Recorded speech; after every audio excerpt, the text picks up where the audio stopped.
निलेश चव्हाण पळून जातानाचं CCTV footage news 18 लोकमतच्या हाती लागलंय।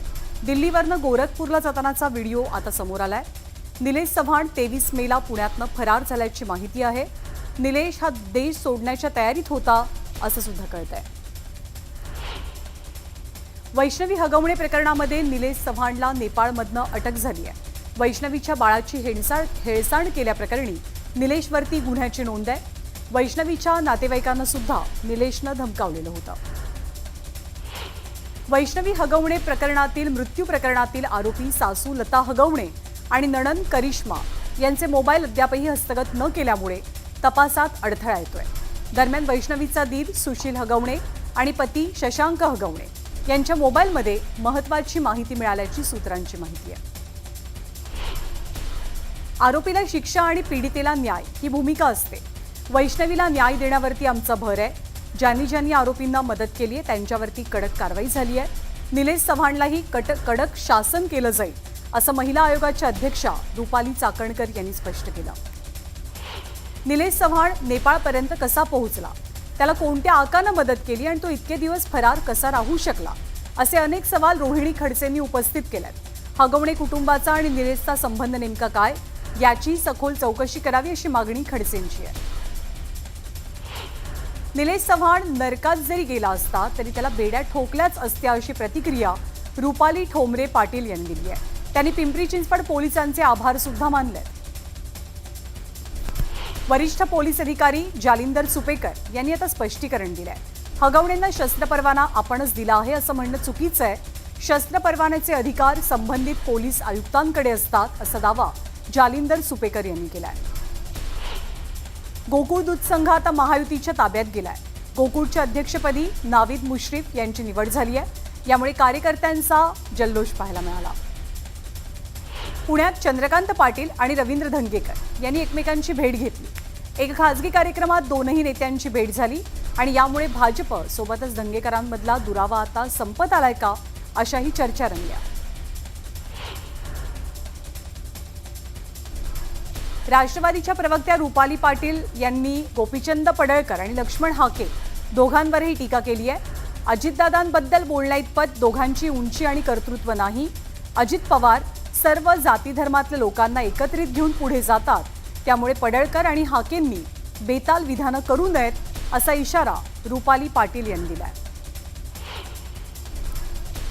कापणी झालेल्या पिकांचे पंचनामे करून करणार काय, ढेकळांचे पंचनामे करायचेत का असा सवाल कृषी मंत्री माणिकराव कोकाटेंनी विचारला। पण कोकाटेंच्या याच वक्तव्यामुळे नवीन वादाला तोंडही फुटलंय। जिथे काहीच नाही त्याचे पंचनामे करता येत नाहीत, आपल्या वक्तव्याचा चुकीचा अर्थ काढलाय असं वक्तव्य मंत्री कोकाटेंनी केलंय। कोकाटेंच्या डोक्यात जेव्हा ढेकळं पडतील तेव्हा त्यांना कळेल, शेतात जाऊन पाहिलं असतं तर त्यांना नुकसान दिसलं असतं असं म्हणत अंबादास दानवेंनी माणिकराव कोकाटेंवर टीका केली आहे। राष्ट्रवादी शरदचंद्र पवार पक्षात कोणती नाराजी नाहीये, प्रत्येक जण काम करतंय। नाराजीच्या बातम्या केवळ माध्यमांमध्ये झळकतात। तसंच दोनही राष्ट्रवादी एकत्र येण्याबाबत कोणती चर्चाही नाहीये असं जयंत पाटलांनी सांगितलंय। शरद पवार आणि अजित पवारांच्या विलिनीकरणाला प्रफुल्ल पटेल आणि सुनील तटकरेंचा विरोध आहे असा दावा उभाटाचे खासदार संजय राऊत यांनी केलाय। संजय राऊत हे वैफल्यग्रस्त आहेत, त्यांच्या बोलण्याला कोणताच आधार नाहीये असं म्हणत अमोल मिटकर यांनी राऊतांच्या वक्तव्यावर टीका केली आहे। राज्यामधल्या महत्त्वाच्या महापालिकांसाठी महायुतीचं नो रिस्क धोरण पाहायला मिळतंय। महत्त्वाच्या पालिका निवडणुका महायुती एकत्र लढणार आहे अशी माहिती महायुतीच्या वरिष्ठ नेत्यांकडून मिळते। शरद पवारांना पुन्हा नोटीस बजावण्यात यावी अशी मागणी प्रकाश आंबेडकर यांनी केली। भीमा कोरेगाव चौकशी आयोगाकडे प्रकाश आंबेडकरांनी हा अर्ज सादर केलाय। सोलापूरमध्ये शिवसेना जिल्हा प्रमुख म्हणून अमर पाटील यांची निवड करण्यात आलेली आहे। आगामी पालिका निवडणुकीत शिवसेनेचा झेंडा फडकवू असा निर्धार त्यांनी व्यक्त केला। गृहराज्यमंत्री योगेश कदम यांनी उद्धव ठाकरेंना धक्का दिला। दापोली नगरपंचायत ठाकरे गटाकडून हिसकावून घेतली आहे। शिवसेनेच्या कृपा घाग यांनी शिवसेनेत प्रवेश केलाय, त्यामुळे ममता मोरेंच्या विरोधात अविश्वास प्रस्ताव दाखल करत नगराध्यक्षपदी कृपा घाग यांची वर्णी लागली आहे। पुण्यश्लोक अहिल्यादेवी होळकर यांच्या त्रिशताब्दी जन्मोत्सवानिमित्त जळगावमध्ये भव्य रॅलीचं आयोजन केलं गेलं होतं। जलसंपदा मंत्री गिरीश महाजन यांच्या उपस्थितीत रॅलीला सुरुवात झाली। जळगाव जिल्ह्यातील पहूर, जामनेर, भुसावळ आणि मुक्ताईनगर असा 300 किलोमीटर्सचा प्रवास करून या रॅलीचा समारोप केला जाईल। जालना नांदेड समृद्धी महामार्गासाठी बळजबरीनं शेतकऱ्यांच्या जमिनी घ्याल तर पोलीस आणि महसूल अधिकाऱ्यांच्या नजरा काढून टाकू असा दम अंबादास दानवेंनी दिलाय। देवमूर्ती येथील शेतकऱ्यांच्या आंदोलन ठिकाणी त्यांनी भेट दिली आणि तेव्हा ते बोलत होते। सिंधुदुर्ग जिल्ह्यामध्ये पालकमंत्री नितेश राणेंनी महावितरणच्या कामांचा आढावा घेतला। यावेळी अचानक भेट देत त्यांनी महावितरणच्या कामकाजाबाबत नाराजी व्यक्त केली। हिंगोली उपविभागीय अधिकारी कार्यालयामध्ये घरकुल लाभार्थ्यांना मोफत वाळू वाहतूक पावत्यांचं वितरण केलं गेलं। आमदार तानाजी मुटकुळेंच्या हस्ते या पावत्या वितरित झाल्या। बुलढाणा जिल्हा पोलीस अधीक्षकाच्या पदावरनं चांगलाच गदारोळ झालाय। जिल्हा पोलीस अधीक्षकपदी निलेश तांबे यांची नियुक्ती करण्यात आली होती। मात्र नियमबाह्य बदल्यांविरोधात विश्व पानसरे यांनी कॅटमध्ये याचिका दाखल केली आणि कॅटनं निकाल दिल्यावर विश्व पानसरेंनी खुर्चीचा ताबा घेतला। एसपी पदाचा तिढा सोडवण्यासाठी अमरावतीचे पोलीस आयुक्त बुलढाण्यात पोहोचले। पोलीस आयुक्त रामनाथ पोकळे नेमका काय निर्णय देणार याकडे जिल्ह्याचं लक्ष आहे। बीडमध्ये रिपाईच्या वतीनं तिरंगा रॅली आयोजित केली गेली। शहरातील डॉक्टर बाबासाहेब आंबेडकर पुतळ्यापासून ते छत्रपती शिवाजी महाराज चौकापर्यंत ही रॅली निघाली होती। देवभूमी द्वारकेमधला एक व्हिडिओ चांगलाच व्हायरल होतोय। हा व्हिडिओ आपण बघणार आहोत। एका मोकाट जनावराच्या धडकेत एका बाईकचा भीषण अपघात झाला। यात बाईकवरती प्रवास करणारं जोडपं गंभीर जखमी झालं। खंबालिया रेल्वे स्टेशन मार्गावरती हा मोकाट वळू फिरत होता आणि अचानक हा वळू बिथरला आणि सैरावैरा धावू लागला। इतक्यात रस्त्यावरती पाठीमागून येणाऱ्या बाईकला जाऊन हा वळू धडकला। ही धडक इतकी जोरदार होती की बाईकवरनं प्रवास करणारं जोडपं खाली पडलं।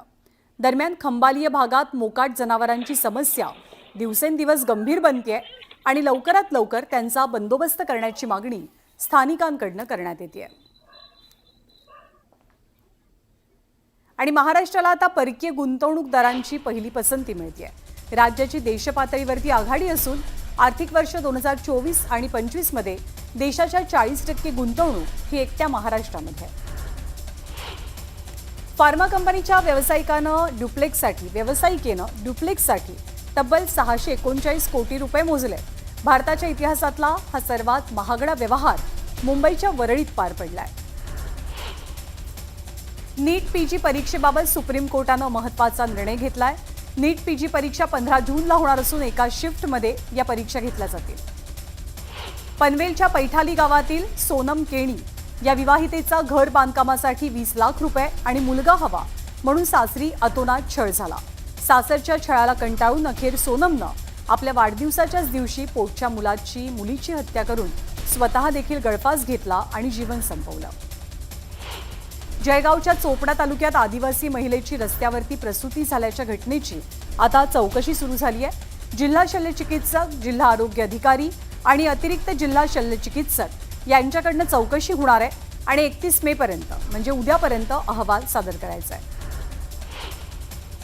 कोरोना रुग्णाला ऑक्सिजन जास्त लागत असेल तर त्याला मारून टाका असं वक्तव्य एका डॉक्टरनं दुसऱ्या डॉक्टरसोबत फोनवरती बोलताना केल्याचा आरोप केला जातोय। 2021 मधील कोरोनाच्या दुसऱ्या लाटेत ही ऑडिओ क्लिप व्हायरल झाली आहे। बीडमध्ये पुन्हा एकदा मारहाणीचा धक्कादायक प्रकार घडला। सरपंच आणि 7 तरुणांनी कृष्णा रोहिटे या तरुणाला बेदम मारहाण केली। या प्रकरणी बीड पोलीस स्थानकात गुन्हा दाखल करण्यात आलाय।